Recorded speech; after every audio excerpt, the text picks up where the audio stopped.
Lalu juga bicara masalah tarifnya supaya bisa bersaing ya kan. Kalau di sana tarifnya murah, ya orang akan lari ke negara tertentu tadi yang tarifnya murah. Apalagi misalnya di situ tidak dikenakan pajak kayak tag event tadi kan. Di sana enak banget, kenapa? Pajaknya rendah, bahkan tarifnya nol. Kayak gitu.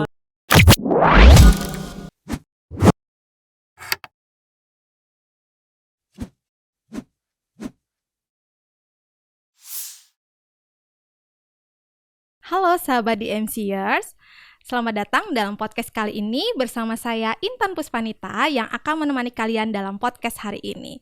Tentunya podcast kali ini akan sangat spesial karena kita telah kedatangan salah satu narasumber kita yang merupakan salah satu sosok yang menjadi garda terdepan dalam pelayanan pajak di Indonesia. Hari ini kita telah kedatangan Bapak Taufik SEMT, beliau merupakan Kepala KPP Serang Barat dan Serang Timur. Assalamualaikum Bapak. Waalaikumsalam Sobat DMC ya, yang bersama kita di podcast siang hari ini. Semoga menjadi siang yang memberkahi untuk kita semua. Amin ya Rabbal Alamin. Gimana kabarnya Bapak hari ini? Sudah tampak sepertinya segar bugar seperti ini ya. Tinggal kami karena diberikan kewenangan ya, dan tentunya siap memberikan insight tentang perpajakan. Apapun sih kalau untuk Sobat DMC ya, bahasanya tinggal kontak, tinggal WA, saya siap berangkat untuk memberikan ya bukan insight tapi berbagi pengalaman lah, karena saya pengalaman di Direktorat Jenderal Pajak. Jadi intinya adalah bagaimana kita paham dan ujung-ujungnya adalah patuh ya terhadap perpajakan kita. Nah, boleh diceritakan sedikit nih nggak Pak? Soalnya kan saya lihat nih titelnya adalah SEMT nih, Magister Teknik tuh. Gimana sih perjalanan Bapak nih bisa sampai menjadi Kepala KPP di Serang Barat dan Serang Timur? Gini Sobat DMC ya, kalau rumpun knowledge-nya memang rumpun ekonomi ya, kami itu atau saya ini ya. Jadi karena lulusan dari Sekolah Tinggi Akuntansi Negara, kemudian jurusannya pajak, maka rumpun itu yang saya lalui, menjadilah orang yang bergerak di bidang ekonom. Tapi di sisi lain kan nggak ada salahnya kan, boleh kan mencari ilmu, disiplin ilmu apapun. Nah, saya kepingin tahu tentang masalah teknik gitu ya, akhirnya nyemplung lah ya, walaupun harus ada matrikulasi dulu ya kan, nyemplung lah ke orang yang tahu tentang teknik supaya kita nggak gaptek bahasanya anak sekarang ya, tapi supaya melek bahwa IT sekarang, apalagi sekarang yang dunia digital itu sangat support terhadap bagaimana saya mengembangkan tentang perpajakan seperti itu. Akhirnya masuklah ke Magister Teknik. Kalau lah ada S3-nya kesehatan, saya kepingin juga ya.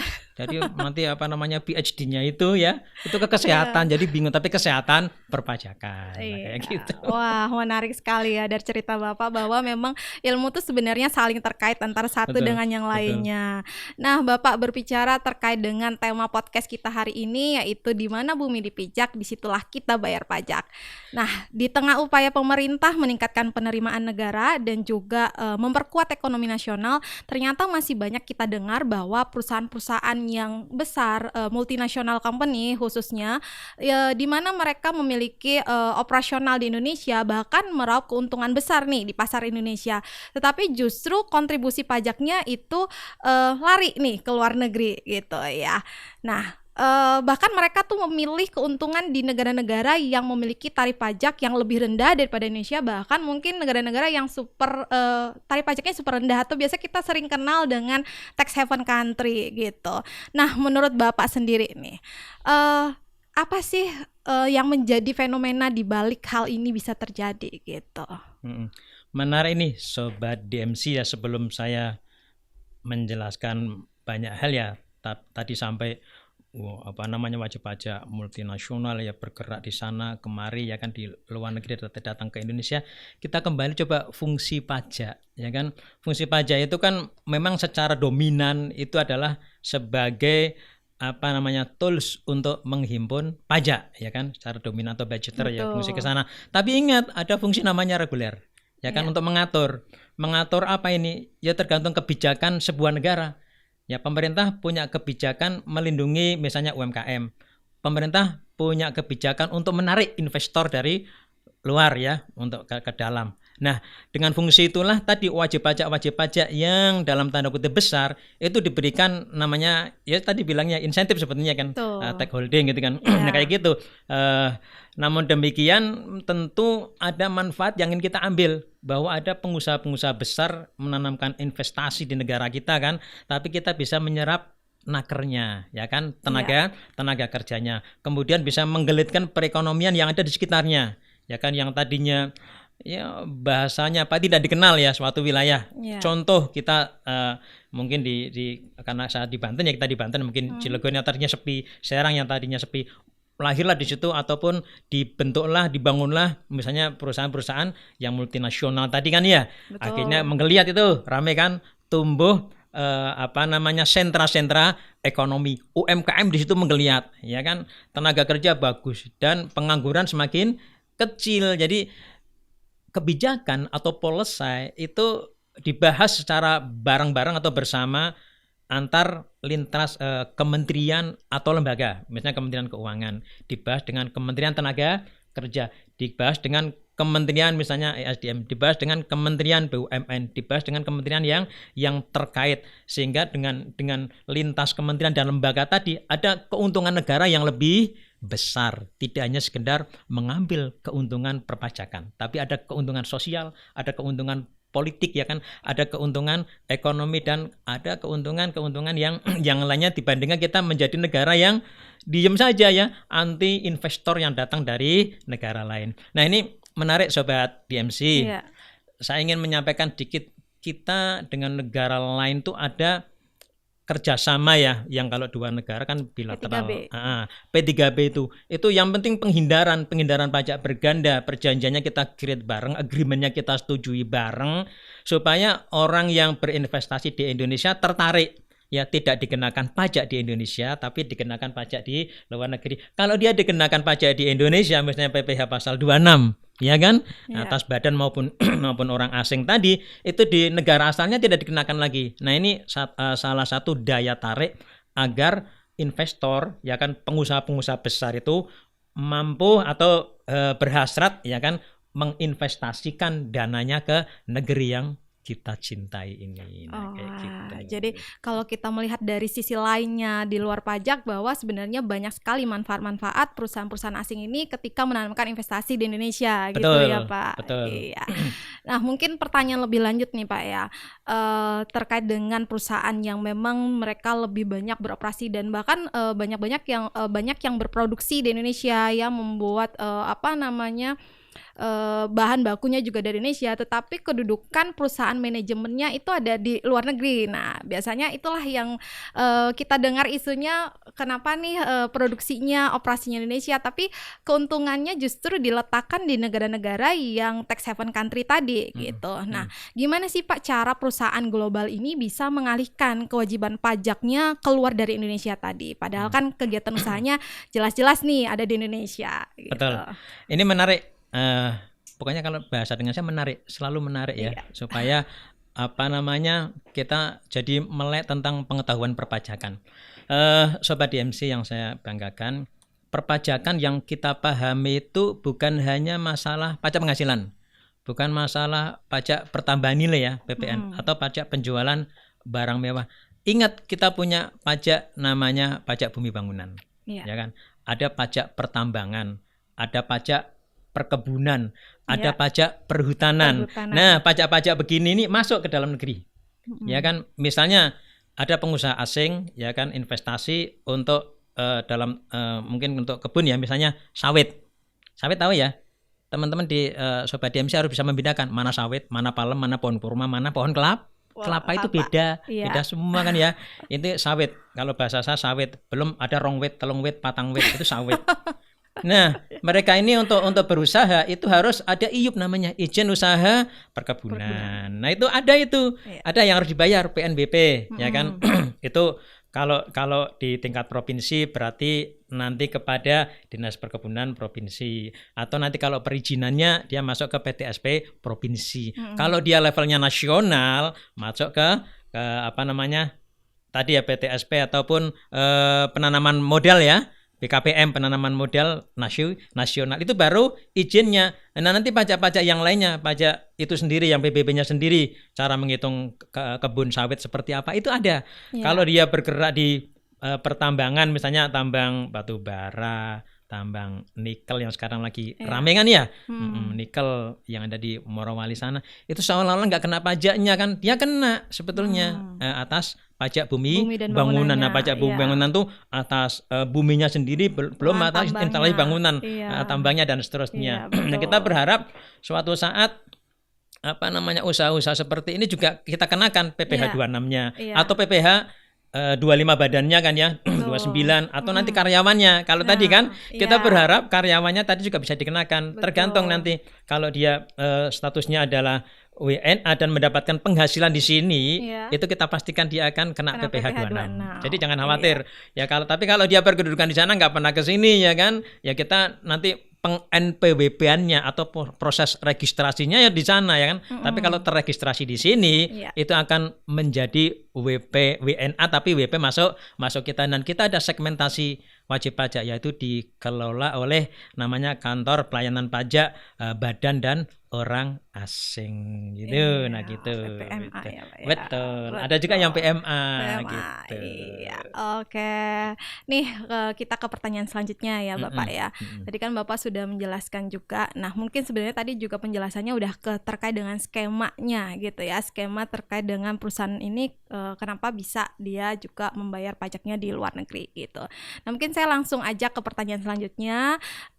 Di Indonesia tadi Bapak sudah menyinggung terkait dengan P3B gitu ya, yang kita kenal memang perjanjian antara dua negara gitu. Nah, apakah di Indonesia sendiri di sini regulasi tersebut sudah cukup gitu? Tantangan apa sih Pak yang memang dihadapin khususnya dari DJP sendiri? Ya. Sobat DMC, sebuah regulasi atau kebijakan ketika dirumuskan itu tentu ada namanya rekomendasi atau latar belakang kan ya. Alasannya, resultnya apa ini? Reasonnya apa ini? Kenapa keluar penghindaran pajak berganda kan ya? Nah, agar dia kemudian bisa diregistrasi di negara kita, tadi daya pancingnya atau rekomendasinya misalnya untuk menarik investasi, ya kan, investasi. Nah, kalau investasi udah masuk di negara kita kan nanti tadi itu menjadi sentra-sentra ekonomi ya, daya magnetik untuk munculnya sentra-sentra bisnis atau sentra-sentra ekonomi. Nah, supaya daya tarik itu lebih menarik ya tadi saya mau kok berinvestasi di negara Indonesia ini. Kenapa? Karena pajaknya tadi misalnya tidak dikenakan, ya cukup di negara asal. Nah, terutama kami namanya di DJP itu ada Direktorat Perpajakan Internasional. Nah, itu ngobrol itu. Kita ngobrol. Saya nggak tahu sih karena saya nggak pernah diajak ngobrol di antara mereka ini ya. Nah, ngobrolnya apakah seperti ini di meja kotak atau meja bundar, kita nggak tahu. Tapi masing-masing menyampaikan, kami begini. Akhirnya sepakat ya. Yang penting kita adalah jangan sampai ada double pajak. Ya, nah kayak gitu. Bahkan double taxation itu jangan sampai terjadi ya kan. Satu aja apakah dikenakan di sana atau dikenakan di sini. Lalu juga bicara masalah tarifnya supaya bisa bersaing ya kan. Kalau di sana tarifnya murah ya orang akan lari ke negara tertentu tadi yang tarifnya murah, apalagi misalnya di situ tidak dikenakan pajak kayak tag event tadi kan. Di sana enak banget, kenapa? Pajaknya rendah, bahkan tarifnya nol kayak gitu. Di negara kita tarifnya misalnya tarifnya tinggi, tidak kompetitif ya bagi dunia bisnis, itu juga akan menghindari. Cuman kan kita punya daya tarik yang yang lainnya kayak tadi kan ya, daerah bebas pajak ya kan dan seterusnya. Nah, itu Sobat DMC. Oke, terima kasih Bapak. Nah, mungkin ini pertanyaan terkait dengan tadi Bapak sudah menjelaskan juga regulasi dampaknya nih Pak. Jadi dampak langsung dari P3 penghindaran pajak ini ya bagi penerimaan negara di Indonesia itu apa sih Pak yang memang selama ini udah dirasakan nih buat negara kita? Ya. Sebetulnya skema penerimaan pajak ya itu sudah kita kaji kan sumber-sumbernya. Misalnya kalau ini berkenaan dengan WNA ya kan atau wajib pajak negara asing kan ya, kita skemakan peranannya sekian, ini paling yang berinvestasi kan yang dalam negeri berapa, luar negeri berapa. Nah, kemudian itu mengerucut ke pajak-pajak berganda. Nah ini kalau pajak berganda dikenakan sana kan jadi potensial loss, gitu kan ya? Kita jadi berkurang ini. Iya, kenapa? Karena orang nggak mau dikenakan pajak di di negara kita. Nah supaya tadi tidak dikenakan pajaknya di negara kita dan tidak jadi pajak berganda, kita nanti bisa kita jelaskan lagi, namanya FTZ. Iya. Kawasan perdagangan bebas ya kawasan di situ. Bebas. Kayak gitu tuh. Itu monggo saja berinvestasi di sini loh, lokasi ini sudah ditetapkan untuk bebas pajak. Ya berarti nggak ada pajak dong, ya kan? Pajak bergandanya pasti nggak ada, ya kan? Tetapi terserah nanti kita agreement-nya dengan negara tetangga atau negara-negara manapun ya, secara bilateral maupun multilateral kita bicarakan, dikenakan pajak di sana, nah kayak gitu. Itu kurang lebih seperti itu untuk perjanjiannya. Karena Bapak sudah menyinggung nih terkait dengan FTZ ya, FTZ gitu. Memang kita kalau di luar negeri kita nyebutnya tax haven country, kalau di Indonesia ada tax haven juga tapi kawasan bebas atau kita kenal dengan free trade zone, di mana di sini yang saya tahu tuh ada 4 ya Pak ya, ada Batam, Bintan, Sabang dan juga Karimun gitu. Nah, kenapa sih Pak hanya 4 kawasan itu saja yang ditetapkan sebagai free trade zone dan tujuannya apa sih dari sisi kebijakan fiskal gitu? Bener. Ini bagus Sobat DMC ya. Indonesia memang sangat luas ya, dari Sabang sampai Merauke. Tetapi pemerintah dengan kajian ya, dengan kajian tentu yang spesifik kemudian komprehensif ya, menetapkan Batam ya, seperti itu kan. Ya Kepri itu, lokasi Kepri kan ya. Kenapa kok di Kepri? Mungkin kajiannya yang saya pahami itu dekat dengan Singapura. Betul. Itu wilayah perdagangan bebas di situ kan ya, dan daerah pelabuhan banyak kapal-kapal yang kemudian bongkar muat di situ, ya kan? Singapura itu kita paham lah negaranya begitu, tapi penerimaan dari pajaknya luar biasa. Jasa yang mereka berikan luar biasa. Itulah Indonesia punya pemodelan seperti itu. Nanti diharapkan bisa mirip dengan Singapura. Ya kita harapkan ini mungkin Batam. Tapi bisa jadi suatu saat FTZ ini bisa berkembang ke daerah lain. Betul ya kan? Sekali. Bisa juga mungkin dikembangkan di daerah taruhlah Serang, ya kan? Kita punya Pulau Panjang, Pulau Pelabuhan. Dulu kan pelabuhan kita terkenal itu. Ya Sobat DMC kan ya. Hantu ya, Pelabuhan Hantu itu kan dulu kan terkenal itu zaman VOC itu kan ya. Nah bisa juga seperti itu. Di sisi lain ini saya sampaikan juga Sobat DMC, ada namanya kawasan berikat. Betul. Kalau tadi itu FTZ itu daerahnya lebih luas ya kan. Kalau kawasan berikat kecil, cuman spot-spot tertentu dibatasi dengan pagar apa gitu ya, itu namanya kawasan berikat. Kalau FTZ itu insentif, dia adalah insentif pemerintah yang bagi para pengusaha itu untuk menarik investor, ya kan, datang ke lokasi tadi, kemudian melakukan kegiatan ekonomi. Tapi kalau kawasan berikat itu hanya kegiatan-kegiatan tertentu saja. Misalnya untuk kepentingan biaya impor dan seterusnya, PPN dan seterusnya. Kalau ini lebih luas ya dampaknya untuk FTZ. Nah harapannya tadi kita tahu atau belum tahu, suka atau tidak suka, Batam itu kan kegiatan perekonomian luar biasa. Ya kan, dibandingkan dengan daerah-daerah kita ya. Kenapa? Karena tadi boleh jadi ini adalah imbas atau dampak dari FTZ, bahwa di sana aspek pajaknya kurang, tapi ada aspek PPH, ada PPH 21, ya kan? Ada pajak-pajak lainnya yang atau pajak nanti Pemda bisa menikmatinya. Pajak daerahnya. Bener, pajak daerahnya. Nah, itu kadang gitu. Secara perpajakan memang kita itu cukup rendah tax ratio-nya ya. Kenapa? Karena negara kita itu memisahkan ini antara pajak daerah dan pajak pusat. Nah, ini jadi berkembang ya. Jadi berkembang. Padahal kalau kita himpun jadi satu, beberapa negara kan dijadikan satu kan, pajak itu satu, tax ratio ngitungnya satu. Tapi di negara kita kan ada pajak daerah yang dikelola oleh daerah dan dikelola oleh pusat. Nah, FTZ ini saya yakin berpengaruh positif terhadap pajak-pajak daerah ya kan, termasuk nanti ada namanya penerimaan negara bukan pajak. Nah itu pasti ada skemanya. Nah gitu Sobat DMC. Baik Bapak. Nah tadi kan Bapak sempat menyinggung ya bahwa di FTZ ini kawasan bebas pajak gitu. Nah, Betul. saya pengen tahu nih Pak, pajak-pajak apa saja yang dibebaskan gitu di kawasan bebas ini, terutama ya tadi terpilihnya 4 pulau tadi ya, baru 4 ya Bapak ya di Indonesia ya, belum ada tambahan, mudah-mudahan nanti ada tambahan lagi gitu.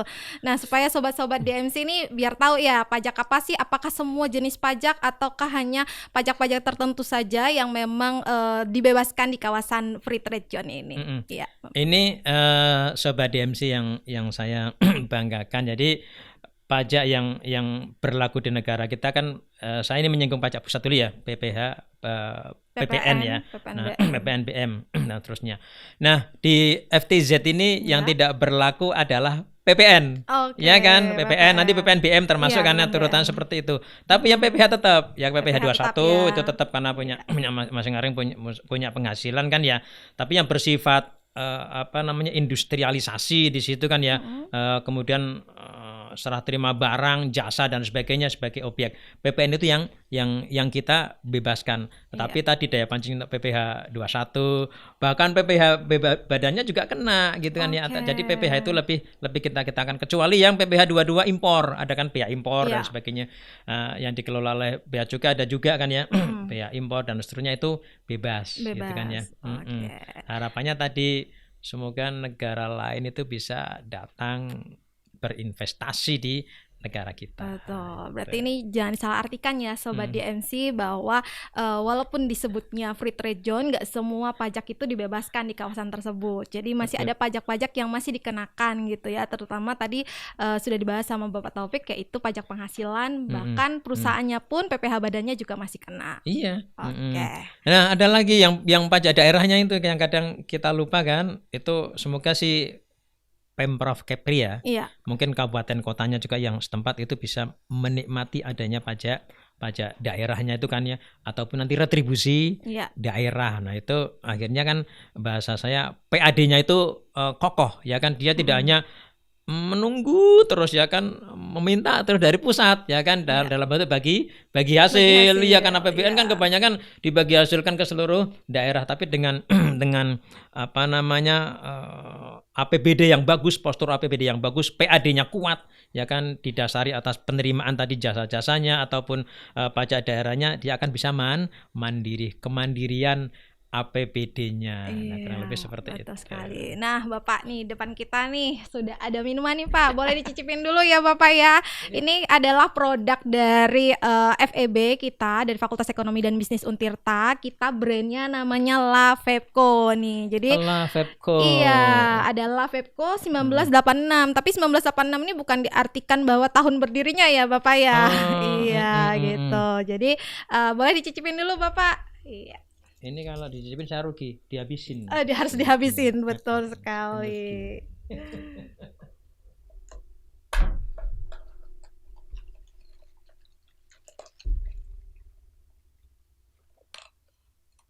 Ini variannya lemon tea. Lemon ya kan? tea. Ada varian yang lainnya kayaknya ya. Banyak ya Bapak, kalau di La Febco ini spesialisasinya adalah kopi sebenarnya. Iya, tapi selain minuman kopi juga dijual minuman-minuman yang lain gitu. Bukan ya. kopi plagiat ya? Bukan dong, karena mahasiswa dilarang plagiat. Iya, betul Bapak. Termasuk ini brandingnya kan La Febco ya kan, walaupun banyak La itu kan banyak kan, La Liga atau apa, tapi ini La Febco. Betul. Ini brandingnya keren. Ya. Iya Bapak. Coba saya nikmatin. Ya, dicicipin dulu Bapak.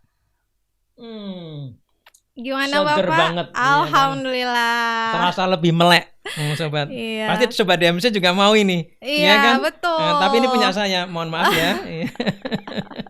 Nah, ini sebenarnya hasil pelatihan dari mahasiswa di FEB ini sendiri Pak ya, terkait dengan kopi. Mereka udah dilatih, jadi memang yang menjual juga mereka, dan juga mereka juga ada program magangnya di situ gitu. Jadi dengan memang UMKM ya, para UMKM enggak? Jadi kalau UMKM-nya lebih ke biji kopinya ya, ngambil dari UMKM-nya gitu. Tapi yang menjual adalah mahasiswa kita sendiri yang membuat laporan keuangannya juga. Jadi memang supaya mereka, karena kan ini fakultasnya ekonomi dan bisnis ya Bapak ya. Jadi bukan sekedar ekonomi aja, tapi bisnisnya juga biar tahu gitu. Jadi stigma mahasiswa pengangguran nggak ada. Nggak ada. Ya, karena sudah disiapkan untuk menjadi pelaku bisnis betul, ya kan. Bisnis Lavepco. Bisnis Lavepco. Nah, kita ke selanjutnya nih Bapak, ada mitos atau fakta nih. Nah, menurut Bapak nih ya, ini mitos atau fakta nih Pak, kalau kita sudah bayar pajak nih, ya udah tuh beres, nggak ada kewajiban pajak yang lain. Menurut Bapak tuh gimana tuh? Itu mitos. Nah, kenapa tuh Pak mitos? Walaupun saya suka kadang mie goreng, mie rebus, tapi ini mitos. Mitos ya, iya betul. Dalam artian begini, jadi kan regulasi itu kan mengatur kalau pajak itu bukan begitu bayar selesai, tapi bayar dengan benar, ya kan, tepat waktu, ya kan, bayar dengan benar, tepat waktu. Kemudian jangan lupa juga melaporkan. Benar dalam artian semua dokumen yang ada itu kita sertakan, ya kan, cara ngitungnya juga benar. Kalau undang-undang kan daftar, hitung, bayar, lapor, ya gitu undang-undang kan, regulasi seperti itu. Nah, pada saat kita membayar tadi itu ya harus benar, ya tadi seperti yang saya sampaikan. Dan jangan lupa, selain itu ingin saya sampaikan ini, begitu membayar jangan selesai bayar, oh ini pastikan masuk ke kas negara dulu. Jangan sampai bayar ternyata misalnya boleh lewat bank persepsi ya, tapi jangan sampai bayar kepada petugas pajak. Saya udah bayar Pak Taufik, udah beres kan? Oh belum, membayarnya kepada Pak Taufik. Nah, oke kan? Harus kepada bank persepsi, pos persepsi, intinya masuk ke kas negara. Jangan sampai ke bank yang nggak jelas, bagi bank Toyib atau apa itu nggak jelas kan kemana-mana. Jadi itu ya, itu mitos. Jadi nggak langsung beres, tapi pastikan. Saya juga ingatkan lagi, kalau bisa setiap membayar tadi itu pastikan ini alokasinya benar, kemudian kita awasi penggunaannya, kan masuk ke kas APBN kan ya. Kita selaku wajib pajak kan nggak rela dong kalau setoran pajak kita kemudian digunakan misalnya untuk apa, dikorupsi dan seterusnya, ya sesuai dengan anggarannya ini ya digunakan sebagaimana mestinya. Nah kayak gitu, jadi nggak ya, bayar selesai, enggak seperti itu. Jadi mitos ya itu ya Bapak ya. Oke, nah jadi mitos tuh ya sahabat DMC. Nah tadi Bapak kita sudah berbicara terkait dengan free trade zone ya atau FTZ. Nah tujuannya jelas nih bahwa memang menarik investasi dengan berbagai fasilitas pajak tadi, dengan kemudahan impor ya, terkait dengan pajak-pajak tertentunya juga. Tapi kalau kita geser sedikit nih lensanya ya, ada kebijakan lain yang juga berkaitan erat dengan urusan perpajakan, tapi konteksnya sedikit berbeda, yaitu tax amnesty gitu ya Bapak. Nah pemerintah kan memang sudah beberapa kali nih menerapkan tax amnesty gitu. Jadi bukan hanya sekali saja, bahkan mungkin dulu namanya bukan tax amnesty, ada sunset policy juga ya, tapi tujuannya sebenarnya sama nih Bapak ya, insentif pajak. Nah sebenarnya nih Bapak, apa sih tujuan dari kebijakan ini? Sobat DMC, bahwa wajib pajak kita itu kan kepinginnya kan pemerintah itu kan patuh. Tapi dimanapun lah ya, setiap undang-undang memang dibuatnya undang-undang itu untuk dilanggar. Termasuk undang-undang pajak bisa jadi seperti itu. Ya, sehingga tadi data yang disampaikan untuk kepentingan perpajakan itu tidak benar, tidak lengkap, ya kan, benar tapi kurang lengkap, ya kan.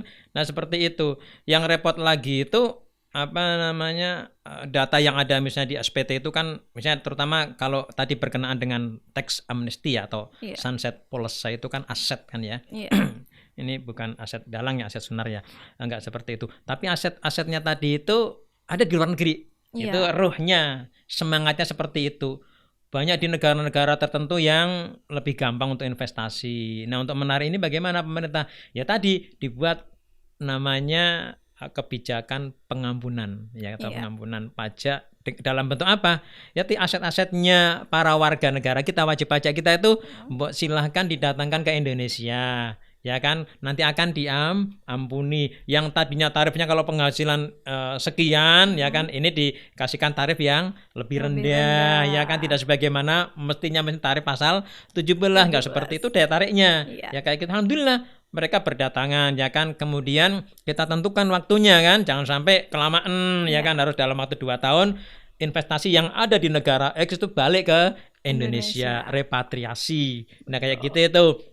Baru setelah masuk ke Indonesia itu kan menjadi modal, ya kan, untuk investasi negara kita dalam dalam pembangunan kita itu kan kita kadang daripada pinjem ke negara lain ya kan, atau badan badan donatur lain, kita mending punyanya warga negara sendiri kan. Nah kayak gitu. Nah itulah bagian salah satu mungkin beberapa alasan ya kenapa dilakukan tax amnesty. Anda diampuni, tapi ampunannya tadi itu untuk kepentingan negara.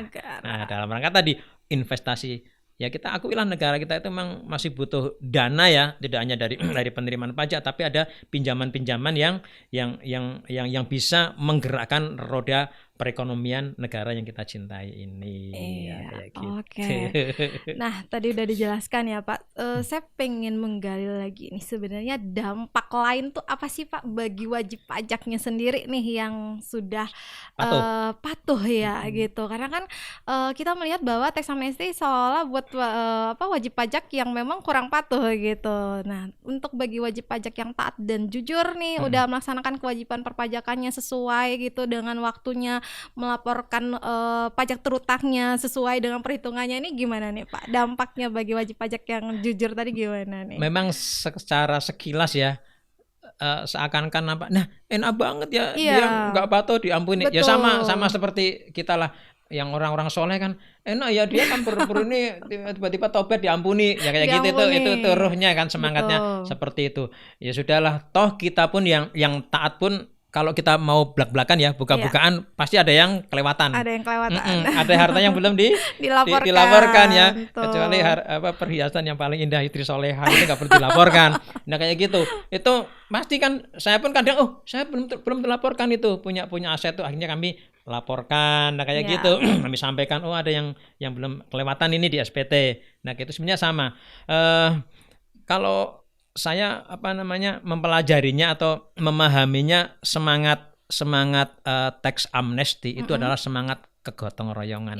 Semangat membayar pajak itu semangat kegotong royongan. Kita nggak perlu ngelihat dia nggak taat, dia taat. Tetapi bagaimana kita bersama-sama, baik selaku pemerintah maupun masyarakat biasa, kita bergotong royong lah ya, untuk bisa memastikan perjalanan negara kita ini sesuai dengan pembukaan Undang-Undang 45 Alinea keempat itu bisa terwujud. Ya salah satunya dengan pembangunan tadi. Nah ini orang-orang yang tadinya kelupaan tidak menyampaikan asetnya kan ya, di SPT tahunan bisa balik dong ke Indonesia, yuk balik membangun ke Indonesia. Yang udah terlanjur taat, ya udah saya masih ada yang kelewatan ini, belum membayar. Nah dengan tadi gotong royong bareng, yang belum taat maupun yang sudah taat, insya Allah akan kita kan sebenarnya arahnya kan kepingin semua itu patuh kan ya, taat semua gitu. Jadi endingnya seperti itu. Oke. Nah menurut Bapak nih, program tax amnesty yang terus-terusan, karena memang dari nama yang berbeda-beda sampai terakhir ada tax amnesty jilid 2 ya Bapak ya. Nah apakah ini malah membuat orang jadi malas bayar pajak nih Pak, atau sebaliknya, karena mereka akan berpikir bahwa kita tunggu aja nih ada tax amnesty lagi nggak nih dari pemerintah? Gimana nih Pak? Sebetulnya pengampunan itu kan momentum, ya kan. Kalau negara melihat momentum perlu dibuat kebijakan, pasti akan keluar tuh kebijakan tadi. Tapi kalau momentumnya nggak pas, ya nanti membuat kebijakan, contohnya misalnya amnesti kan ya, atau pengampunan perpajakan ini. Kalau kita melihat kedepannya akan muncul kebijakan seperti itu ya wallahu alam, tapi rasa-rasanya mungkin saja. Kenapa?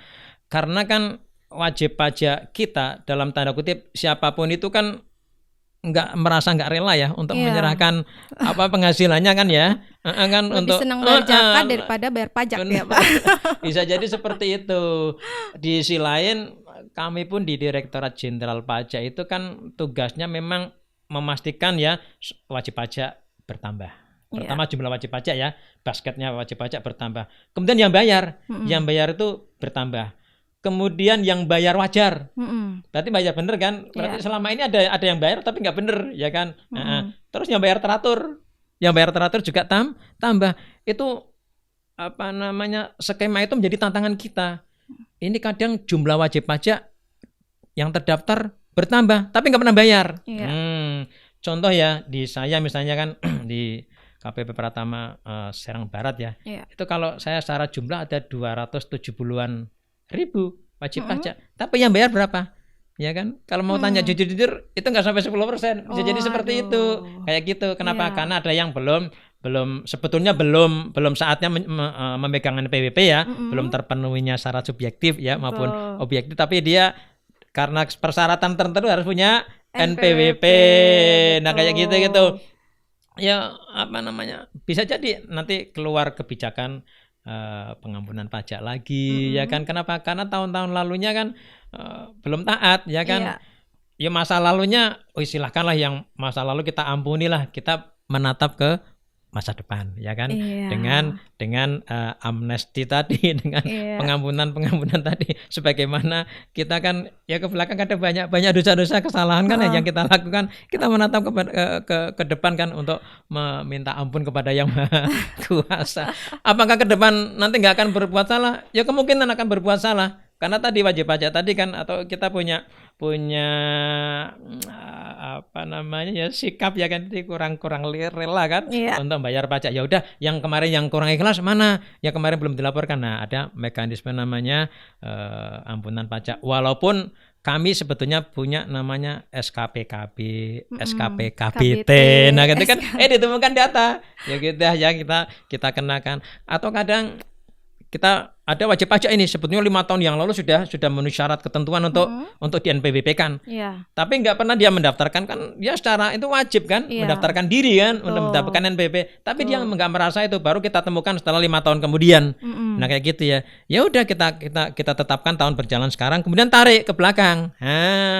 Suka tidak suka karena kita nemu data. Ya kayak gitu itu aturan juga mendukung. Tapi ada yang kelewat ya sudahlah ya kan, kerelaannya dia seperti apa nanti kita ampuni. Gitu. Semoga sih nggak merubah sikap orang yang sudah patuh ya kemudian tidak patuh ya, tapi orang yang patuh itu kita jagain semua sebagai bagian tadi ya, wujud gotong royong untuk membangun NKRI. Itu.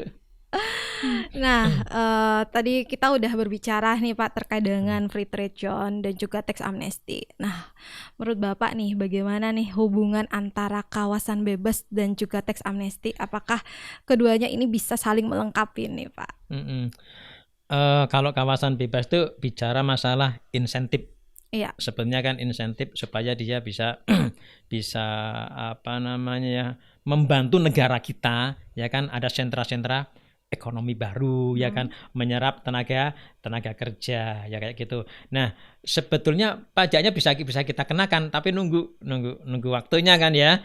Siapa tahu dia kemudian bisa bagus, kemudian bisa tarik ke negara kita, tidak perlu memanfaatkan tax holiday ya kan, seperti itu, tapi bisa kita kenakan nanti kan. Insentif itu ada waktunya ya kan, nanti setelah kayak UMKM kita kenakan tarif misalnya 0,5% kan. Tapi kalau udah peredaran usahanya sudah 4,8 miliar kayak gitu, itu bisa naik kelas menjadi PKP ya, jadi kena pajak normal kayak gitu. Itu bagian dari ikhtiar kita. Sedangkan tax amnesty itu sebenarnya dia udah menjadi wajib pajak ya kan, udah menjadi wajib pajak. Cuma ya tadi dia kan ada orang-orang yang memang memanfaatkan celah ya untuk menghindari ya kan, celah-celah yang ada dengan aturan yang ada. Udah, nah kayak gitu avoidance-nya mencoba ya kan, evasion-nya juga mencoba dia ya kayak gitu. Kita sadarkan supaya kembali kepada wajib pajak yang patuh, menjadi kembali wajib pajak yang taat. Dengan apa? Kita ampuni. Nah, gitu. Kayak Bapak, belakangan ini kan kita sering dengar nih Bapak berita bahwa banyak sekali orang-orang yang memiliki penghasilannya lebih tinggi nih, individu-individu pindah nih domisili ya, bahkan pindah kewarganegaraan untuk menghindarin pajak nih, memilih negara-negara yang punya tarif pajak yang lebih rendah nih daripada Indonesia. Nah, apakah benar nih menurut Bapak bahwa Indonesia ini terlalu tinggi, atau memang persepsi masyarakat kita nih yang salah nih Bapak? Sobat DMC ya, sebetulnya sih kalau dibandingkan dengan negara-negara yang lain ya, terutama untuk tarif PPh-nya masih bersaing, masih kompetitif ya. Mungkin terutama di negara-negara Eropa itu tinggi tuh PPh-nya kan ya. Mungkin di Amerika, kalau negara tangga kita di mungkin Vietnam atau masih lebih di bawah kita kan rendah, ya. terpulang kepada masing-masingnya sih kan. Kalau dia rasa nasionalismenya tinggi, sebetulnya sih dia nggak masalah ya. Kalaupun kerja di luar negeri seperti itu, nanti tinggal ngomong aja, saya kepingin dikenakan di negara asal aja, ya kan, kayak kembali lagi tadi, ya kan P3B kan, saya bayar di sana bisa nggak kayak gitu, oh boleh. Atau dia kerja di Indonesia, ya kan, tapi mungkin punya perusahaan di luar negeri, ya kan, oh saya ini aja lah pajaknya di luar negeri untuk badannya nggak apa-apa, untuk orang pribadinya di Indonesia nggak masalah, ya kayak gitu. Intinya adalah bagaimana memberi kesempatan ya kepada setiap pelaku bisnis ya, terutama wajib pajak ini, ya kan, bagaimana terpulang kalau dia adalah warga negara Indonesia, harusnya nasionalismenya itu bisa dipertanyakan, gitu kan ya. Banyak orang-orang yang ini mumpung belum kan pajak kita itu ada yang menyangkut di mana dia terdaftar ya, itu akan kembali kepada daerahnya kan ya. Misalnya saya walaupun kerjanya di Serang, itu PPh-nya nggak masuk ke Serang ini, mohon maaf, kayak gitu kan ya. Padahal itu bagiannya kembali ke Serang, ya kan. Tapi tata kelola registrasi itu membantu kita untuk kemudahan. Ya, sebetulnya mau pindah kemana pun jadi wajib pajak mana itu gampang. Misalnya saya menjadi wajib pajak yang supaya terdaftar di Serang Barat juga bisa. NPP-nya nggak perlu ganti kan ya. Nah kayak gitu itu bisa nanti masuk ke suatu wilayah dan itu menjadi bagiannya di negara di wilayah itu. Jadi jangan sampai nanti antar daerah ini menjadi konflik, ya kan, jadi polemik. Mengklaim juga ya. Milih ini. Nah itu jangan sampai seperti itu ya. Tapi pastikan semua pajak itu masuk ke kas negara, tinggal nanti karena kita ada pajak itu ada mekanisme bagi hasil ini, sobat DMC kan ya. Ini masuk setelah PPh 21 nanti akan dibagi ke masing-masing daerahnya tadi sesuai dengan porsinya kan, kontribusinya sebesar apa. Kalau dia kontribusinya pajak besar, tentu bagi hasilnya juga besar. Tapi jangan khawatir, ini untuk Pemda yang bagus, yang mandiri, nggak perlu tergantung kepada negara. Dia punya PAD kan, pendapatan asli daerahnya bagus, ya udah aman, dia nggak perlu mengandalkan sumber penerimaan dari APBN karena dia udah mandiri. Nah gitu sobat DMC. Nah, menurut pandangan Bapak nih, karena Bapak merupakan kepala KPP di Serang Barat dan juga Serang Timur, kira-kira faktor apa sih Pak yang menyebabkan adanya fenomena pindah kewarganegaraan ini untuk mendapatkan pajak yang lebih rendah? Iya. Apa ya fenomena mereka ini ya, itu kan apa namanya, perilaku orang kan ya, perilaku orang kadang apa namanya kepingin ke luar negeri, ya kan, punya usaha di luar negeri, tapi dia terpanggil rasa nasionalismenya tadi kan ya, dalam bentuk tidak harus pajak, ya kan, mungkin penerimaan negara bukan pajak, atau investasinya, ya kan, dia investasikan di Indonesia, bukan dari penghasilannya, tapi hasil investasi itu kemudian dia tanamkan di negara kita. Tapi ada juga yang memang apa namanya, dia dari luar negeri nih, WNA kan ya, datang ke Indonesia. Dia lihat dari sisi pemasaran bagus.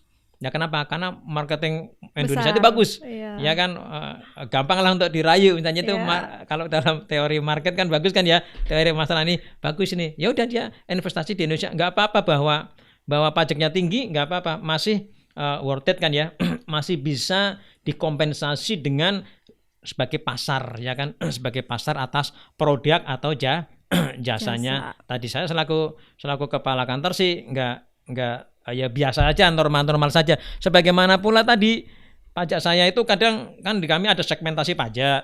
Ini ada cabang, WP cabang, ada WP pusat. Karena saya punyanya WP cabang ditarik ke pusatnya. Ya sudah, ya kan saya nyari lagi yang lainnya kan ya.